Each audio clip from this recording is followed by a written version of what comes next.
Oke, yang juga ini menjadi perbincangan adalah surat edaran dari KPI. Kita lihat di sini ini yang menyatakan bahwa pengisi acara, baik itu pembawa acaranya, kemudian juga talent, yang laki-laki di sini dilarang untuk menjadi kewanitaan, misalnya dandan ala wanita, pakai baju perempuan, terus juga apa ya, menampilkan gaya-gaya yang seperti kewanitaan begitu di sini. Ini surat edaran. Nah, ini kalau misalnya begini Mas Idi sekarang, kalau misalnya kita lihat kayak Didi Ninitowo, dia juga suka nari dengan pakai baju perempuan. Dulu ada Tesi di Sri Mulat juga seperti itu begitu. Nah, kalau yang seperti ini apakah juga jadi nyangkut dari surat edaran KPI ini? Jadi memang melanggar gitu dari aturan KPI? Ya, pertama saya harus menjelaskan juga masalah konteks mengapa edaran ini muncul. Pertama adalah banyak sekali orang tua, psikolog, kalangan akademisi, para pendidik yang kemudian merasa khawatir terkait dengan perkembangan psikologi anak dan remaja, generasi muda karena begitu, yang patut diduga akan kemudian melakukan peniruan terhadap figur-figur tertentu yang menjadi role model, dan ternyata figur tersebut adalah tadi figur yang melakukan perilaku gaya pakaian ke wanita-wanitaan. Walaupun gitu seperti kayak Didi Ninitowo gitu. Ya, makanya sebentar, ini lihat konteksnya. Kalau Didi Ninitowo saya kira itu kan memang dia kesenian gitu ya, kesenian, dan itu konteksnya adalah bukan soal menyangkut soal bagaimana menyangkut dampak. Saya kira beda ketika itu host yang dia laki-laki kemudian gayanya gemuruh melambai, istilah sekarang yang ngundek, dengan ketika Didi Ninitowo tampil sebagai penari, itu kan beda. Jadi konteksnya adalah kita ini melindungi kepentingan remaja dan anak dari pengaruh negatif perilaku kewanitaan dari figur tertentu. Oke, ini ada juga kritik yang beredar lewat Facebook. Ini dari Mas Dandi Dwi Laksono, ini selaku anggota Aliansi Jurnalis Independen yang sudah bergabung bersama kami lewat Skype. Mas Dandi di sini menulis katanya sebagai bekas bagian dari tim perumus P3SPS Perilaku Penyiaran dan Standar Program Siaran tahun 2012 sebagai aliansi dari AJI, dia menduga KPI ini sengaja memelintir pasal-pasal tertentu yang interpretatif dan menyembunyikan pasal-pasal yang lain yang justru lebih eksplisit gitu dalam mengatur soal hal ini. Maksud Anda apa, Mas Dandi? Ya, saya kira sudah jelas ya.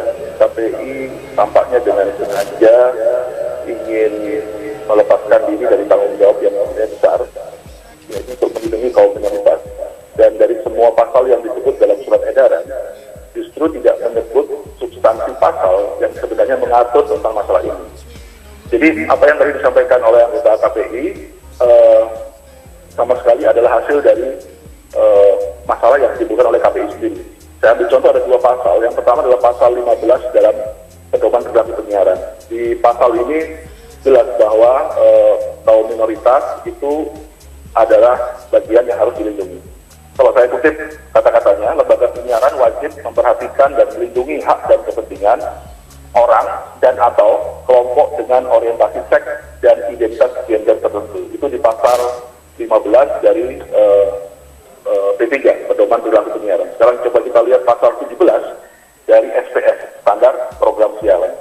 Pasal 17-nya bunyinya adalah program siaran dilarang menampilkan muatan yang melecehkan orang dan atau kelompok masyarakat tertentu. Di poin 2-nya, orang atau kelompok masyarakat tertentu sebagaimana dimaksud ayat 1 antara lain, saya langsung sebut pada bagian yang dipersoalkan, orang dengan orientasi seks dan identitas gender tertentu. Ada lain, ada lagi usia, janda, duda, tuna daksa, tuna rungu, tuna grahita, autisme.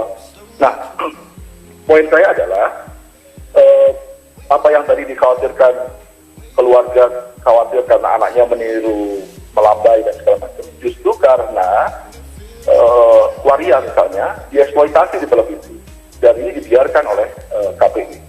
Dia justru mengatur sesuatu yang tidak pernah menjadi masalah.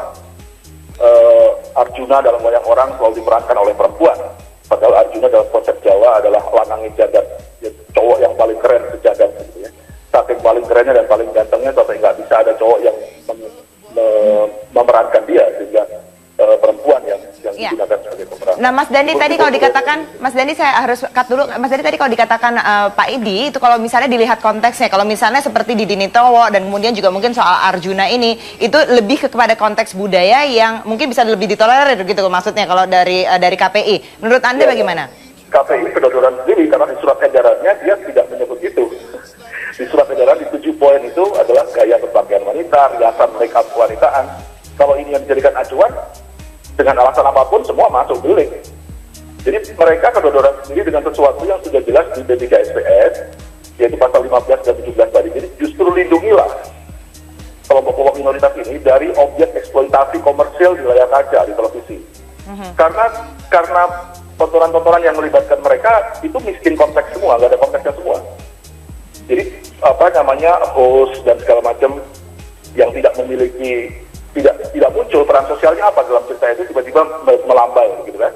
Kemudian dia dijadikan objek bullying, didorong-dorong, dipukul-pukul, dibully, karena reaksi mereka pasti akan memancing tawa gitu, dan tawa sama dengan rating dan rating sama dengan uang bagi. Oke, Mas Dandi, tahan dulu, coba Mas Idi silakan ditanggapi gitu. Justru KPI harusnya melindungi nih orang-orang ini gitu, misalnya yang jadi objek bullying ini.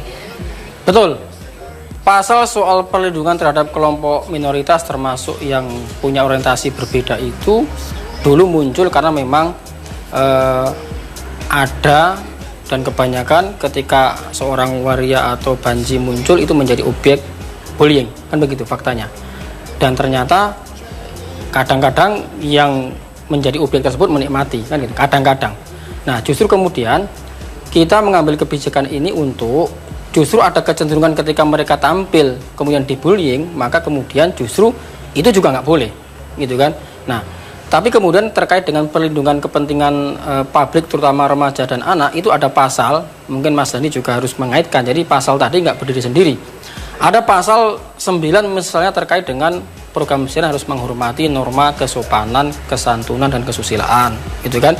Perilaku yang tadi ke perempuanan itu kan sebenarnya tidak sesuai dengan norma kesopanan dan kesusilaan yang ada di masyarakat. Kemudian pasal 15 soal tadi perlindungan kepada kepentingan remaja dan anak, gitu ya. Jadi kalau disebut kita tidak masalah dengan itu, ya itu menurut siapa. Tapi kalau menurut para psikolog dan pengaduan yang masuk ke KPI itu termasuk isu krusial. Karena tadi ada kekhawatiran peniruan. Berapa banyak masukan yang ke kita, yang kita pelajari dan kita kaji, ternyata ini memang menjadi bagian yang diresahkan. Kemudian yang selanjutnya ada juga pasal 37 yang menyebutkan bahwasanya program siaran dilarang menampilkan hal yang tidak pantas, itu menjadi sesuatu yang lumrah, gitu ya. Jadi sebenarnya itu nggak pantas, tapi kemudian itu ditampilkan, dieksposur tiap hari, seolah-olah itu menjadi hal yang lumrah, padahal itu nggak lumrah, gitu kan. Contohnya? Ya tadi. Yang tadi perilaku itu kan nggak lumrah, tapi tiap hari muncul, dianggap hal biasa, menjadi lumrah. Nah, untuk itu, lagi-lagi ini ada asbabul wurudnya, kalau bahasa Arabnya itu ya, mengapa edaran ini muncul. Nah, memang kita tidak bisa melakukan generalisasi gitu ya, bahwasanya semua enggak. Sebenarnya, kalau boleh kita buka juga di sini, ini edaran ditujukan lebih kepada pengisi acara dan host. Yang dia ini sebenarnya laki-laki. Kita nggak tahu orientasi sosialnya kayak apa, tapi dia laki-laki. Tapi kemudian entah karena lingkungan, entah karena tuntutan peran, kemudian dia kok lama-lama melambai, Oke. ngondek. Oke, Mas Dandi, saya kasih kesempatan Anda untuk menanggapi apakah ini akan efektif begitu, apa juga kalau misalnya konteksnya ini lebih kepada misalnya yang budaya seperti tadi Anda kasih contoh soal Arjuna, kemudian di Dini Towo, Sri Mulat dan lain-lain. Apakah akan efektif? Silakan singkat saja. Agak tidak kata-kata karena logika yang disampaikan KPI itu ada sekali.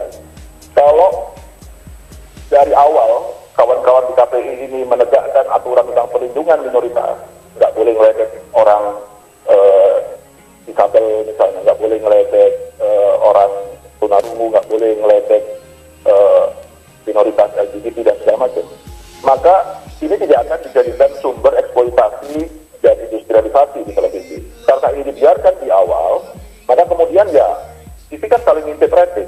Kalau program seperti ini menjadi melambai, ratingnya tinggi, maka dipasanglah melambai.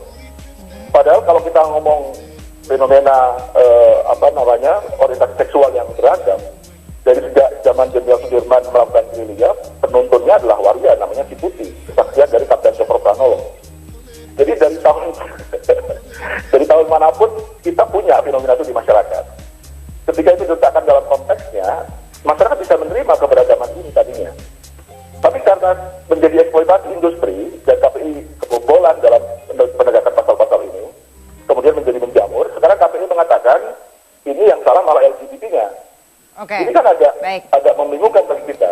Baik, Mas Dandi. Film Indro, film Wadam tahun 78, itu semua ada fenomena-fenomena sosial ini di masyarakat. Oke, kami sudah tangkap esensinya KPI di sini Yang terakhir, kebobolan, terutama kalau misalnya sebenarnya budaya yang sudah lama sekali ada. Silakan, Pak Idi, saya kasih kesempatan untuk memberikan tanggapannya sebelum kami tutup. Ya, saya nggak paham maksudnya Mas Dandi yang menyebut kebobolan dan kita nggak berbuat apa-apa. Karena faktanya relatif belakangan ini bullying terhadap seseorang yang punya orientasi berbeda, yang itu disebut kelompok minoritas itu nyaris nggak ada. Sebenarnya relatif nggak ada bullyingnya loh ya. Nah makanya kemudian kita harus melihat konteks kalau kemudian kita kaitkan dengan surat edaran KPI. Kalau tadi konteks budaya saya kira kita juga bisa diskusi gitu kan. Tapi ini yang tadi yang kita sebutkan adalah yang kita sasar sebenarnya lebih kepada tadi pengisi acara atau host yang sebenarnya dia itu laki-laki sebenarnya, tapi kemudian dia condong untuk Mas Idi. Jadinya orang nggak bisa menafsirkan yang benar itu sebenarnya yang mana begitu. Mungkin harus ada direvisi lagi kali begitu Mas Idi. Ya saya kira begini, memang kalau teks surat itu memang kemudian memerlukan penjelasan. Kalau kita kemudian memang diminta untuk melakukan penjelasan, ya inilah forum juga menjadi salah satu yang bisa menjelaskan saya. Oke, terima kasih banyak Mas Idi Muzayat selaku Wakil Ketua dari Komisi Penyiaran Indonesia, dan juga tadi ada Mas Dandi Dwi Laksono, anggota Aliansi Jurnalis Independen. Terima kasih sudah bergabung bersama kami. Kami akan kembali sesaat lagi.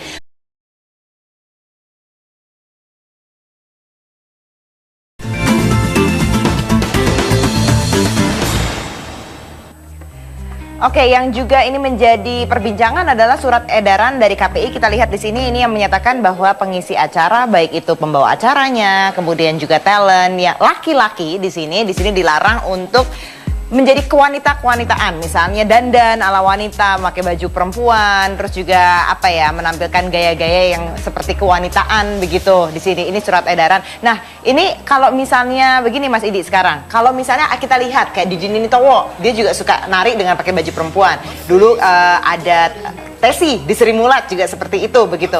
Nah, kalau yang seperti ini apakah juga jadi nyangkut dari surat edaran KPI ini? Jadi memang melanggar gitu dari aturan KPI? Ya, pertama saya harus menjelaskan juga masalah konteks mengapa edaran ini muncul. Pertama adalah banyak sekali orang tua, psikolog, kalangan akademisi, para pendidik yang kemudian merasa khawatir terkait dengan perkembangan psikologi anak dan remaja, generasi muda karena begitu, yang patut diduga akan kemudian melakukan peniruan terhadap figur-figur tertentu yang menjadi role model, dan ternyata figur tersebut adalah tadi figur yang melakukan perilaku gaya pakaian ke wanita-wanitaan. Walaupun gitu seperti kayak Didi Nintowo gitu. Ya makanya sebentar, ini lihat konteksnya. Kalau Didi Nintowo saya kira itu kan memang dia kesenian gitu ya, kesenian, dan itu konteksnya adalah bukan soal menyangkut soal bagaimana menyangkut dampak. Saya kira beda ketika itu host yang dia laki-laki kemudian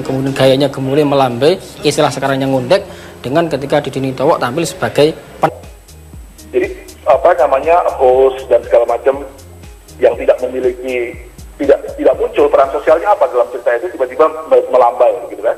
Kemudian dia dijadikan objek bullying, didorong-dorong, dipukul-pukul, dibully, karena reaksi mereka pasti akan memancing tawa gitu, dan tawa sama dengan rating, dan rating sama dengan uang bagi. Oke, Mas Dandi, tahan dulu, coba Mas Idi silakan ditanggapi gitu. Justru KPI harusnya melindungi nih orang-orang ini gitu, misalnya yang jadi objek bullying ini.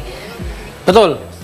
Pasal soal perlindungan terhadap kelompok minoritas termasuk yang punya orientasi berbeda itu dulu muncul karena memang ada, dan kebanyakan ketika seorang waria atau banji muncul itu menjadi objek bullying, kan begitu faktanya. Dan ternyata kadang-kadang yang menjadi objek tersebut menikmati, kan gitu, kadang-kadang. Nah, justru kemudian kita mengambil kebijakan ini untuk justru ada kecenderungan ketika mereka tampil kemudian dibullying, maka kemudian justru itu juga nggak boleh, gitu kan. Nah, tapi kemudian terkait dengan perlindungan kepentingan publik, terutama remaja dan anak, itu ada pasal, mungkin Mas Dandi juga harus mengaitkan. Jadi pasal tadi nggak berdiri sendiri. Ada pasal 9 misalnya terkait dengan program siaran harus menghormati norma kesopanan, kesantunan, dan kesusilaan, gitu kan. Perilaku yang tadi ke perempuanan itu kan sebenarnya tidak sesuai dengan norma kesopanan dan kesusilaan yang ada di masyarakat. Kemudian pasal 15 soal tadi perlindungan kepada kepentingan remaja dan anak, gitu ya. Jadi kalau disebut kita tidak masalah dengan itu, ya itu menurut siapa. Tapi kalau menurut para psikolog dan pengaduan yang masuk ke KPI, itu termasuk isu krusial. Karena tadi ada kekhawatiran peniruan. Berapa banyak masukan yang ke kita, yang kita pelajari dan kita kaji, ternyata ini memang menjadi bagian yang diresahkan. Kemudian yang selanjutnya ada juga pasal 37 yang menyebutkan bahwasanya program siaran dilarang menampilkan hal yang tidak pantas, itu menjadi sesuatu yang lumrah, gitu ya. Jadi sebenarnya itu nggak pantas, tapi kemudian itu ditampilkan, dieksposur tiap hari, seolah-olah itu menjadi hal yang lumrah, padahal itu nggak lumrah, gitu kan. Contohnya? Ya tadi. Yang tadi perilaku itu kan nggak lumrah, tapi tiap hari muncul, dianggap hal biasa, menjadi lumrah. Nah, untuk itu, lagi-lagi ini ada asbabul wurudnya, kalau bahasa Arabnya itu ya, mengapa edaran ini muncul. Nah, memang kita tidak bisa melakukan generalisasi gitu ya, bahwasanya semua enggak. Sebenarnya, kalau boleh kita buka juga di sini, ini edaran ditujukan lebih kepada pengisi acara dan host. Yang dia ini sebenarnya laki-laki. Kita nggak tahu orientasi sosialnya kayak apa, tapi dia laki-laki. Tapi kemudian entah karena lingkungan, entah karena tuntutan peran, kemudian dia kok lama-lama melambai, Oke. ngondek. Oke, Mas Dandi, saya kasih kesempatan Anda untuk menanggapi apakah ini akan efektif begitu, apa juga kalau misalnya konteksnya ini lebih kepada misalnya yang budaya seperti tadi Anda kasih contoh soal Arjuna, kemudian Didi Notowo, Sri Mulat dan lain-lain. Apakah akan efektif? Silakan singkat saja. Agak tidak kata-kata karena logika yang disampaikan KPI itu ada sekali. Kalau dari awal kawan-kawan di KPI ini menegakkan aturan tentang perlindungan minoritas, nggak boleh ngeledek orang disabel misalnya, nggak boleh ngeledek orang tunarungu, nggak boleh ngeledek minoritas LGBT dan segala macam, maka ini tidak akan dijadikan sumber eksploitasi dan industrialisasi di televisi. Nari itu kan beda. Jadi konteksnya adalah kita ini melindungi kepentingan remaja dan anak dari pengaruh negatif perilaku kewanitaan dari figur tertentu. Oke, ini ada juga kritik yang beredar lewat Facebook. Ini dari Mas Dandi Dwi Laksono, ini selaku anggota Aliansi Jurnalis Independen yang sudah bergabung bersama kami lewat Skype. Mas Dandi di sini menulis katanya sebagai bekas bagian dari tim perumus P3 SPS perilaku penyiaran dan standar program siaran tahun 2012 sebagai aliansi dari AJI, dia menduga KPI ini sengaja memelintir pasal-pasal tertentu yang interpretatif dan menyembunyikan pasal-pasal yang lain yang justru lebih eksplisit gitu dalam mengatur soal hal ini. Maksud Anda apa, Mas Dandi? Ya, saya kira sudah jelas ya. KPI tampaknya dengan sengaja ingin melepaskan diri dari tanggung jawab yang besar, yaitu untuk melindungi kaum minoritas. Dan dari semua pasal yang disebut dalam surat edaran, justru tidak menyebut substansi pasal yang sebenarnya mengatur tentang masalah ini. Jadi apa yang tadi disampaikan oleh anggota KPI sama sekali adalah hasil dari masalah yang ditimbulkan oleh KPI sendiri. Saya ambil contoh ada dua pasal. Yang pertama adalah pasal 15 dalam pedoman perilaku penyiaran. Di pasal ini jelas bahwa kaum minoritas itu adalah bagian yang harus dilindungi. Kalau saya kutip kata-katanya, lembaga penyiaran wajib memperhatikan dan melindungi hak dan kepentingan orang dan atau kelompok dengan orientasi seks dan identitas gender tertentu. Itu di pasal 15 dari P3, Pedoman Perilaku Penyiaran. Sekarang coba kita lihat pasal 17 dari SPS, Standar Program Siaran. Pasal 17-nya bunyinya adalah program siaran dilarang menampilkan muatan yang melecehkan orang dan atau kelompok masyarakat tertentu. Di poin 2-nya, orang atau kelompok masyarakat tertentu sebagaimana dimaksud ayat 1 antara lain, saya langsung sebut pada bagian yang dipersoalkan, orang dengan orientasi seks dan identitas gender tertentu. Ada lain, ada lagi usia, janda, duda, tuna jaksa, tuna rungu, tuna grahita, autisme. Nah, poin saya adalah apa yang tadi dikhawatirkan keluarga, khawatir karena anaknya meniru, melambai dan segala macam. Justru karena waria misalnya dieksploitasi di televisi dan ini dibiarkan oleh KPI. Dia justru mengatur sesuatu yang tidak pernah menjadi masalah. Arjuna dalam wayang orang selalu diperankan oleh perempuan, padahal Arjuna dalam konsep Jawa adalah lanangin jagat, cowok yang paling keren sejagat gitu ya. Saking paling kerennya dan paling gantengnya sampai nggak bisa ada cowok yang memerankan dia, sehingga perempuan yang digunakan sebagai pemeran. Nah, Mas Dandi tadi kalau dikatakan, Mas Dandi saya harus cut dulu. Mas Dandi tadi kalau dikatakan Pak Idi itu kalau misalnya dilihat konteksnya, kalau misalnya seperti di Dini Towo dan kemudian juga mungkin soal Arjuna ini itu lebih kepada konteks budaya yang mungkin bisa lebih ditolerir gitu maksudnya kalau dari KPI. Menurut Anda bagaimana? KPI kedodoran sendiri karena di surat edarannya dia tidak menyebut itu. Di surat edaran di 7 poin itu adalah gaya berpakaian wanita, riasan make up kewanitaan. Kalau ini yang dijadikan acuan, dengan alasan apapun semua masuk delik. Jadi mereka kedodoran sendiri dengan sesuatu yang sudah jelas di D3 SPS, yaitu pasal 15 dan 17 tadi. Jadi justru lindungilah kelompok-kelompok minoritas ini dari objek eksploitasi komersial di layar kaca, di televisi. Karena tontonan-tontonan yang melibatkan mereka itu miskin konteks semua, nggak ada konteksnya semua.